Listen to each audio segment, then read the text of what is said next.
Hey everyone, welcome back to Editing Basics. So on this video, I'm going to show you how to add stickers in Picsart. So let's begin. First of all, open your Picsart application. So as you can see, there's a plus icon on the middle. Tap on this plus icon to create a new project or open a new project.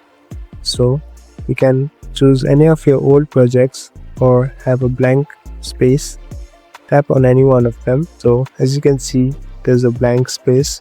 Now in order to add stickers, you can see this sticker option on the bottom.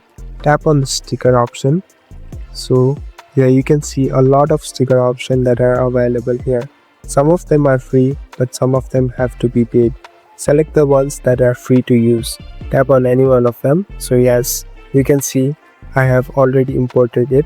So you can even adjust them. You can have the opacity changed, and at last tap on this tick button. Now you're done. So this is how you add stickers in Picsart.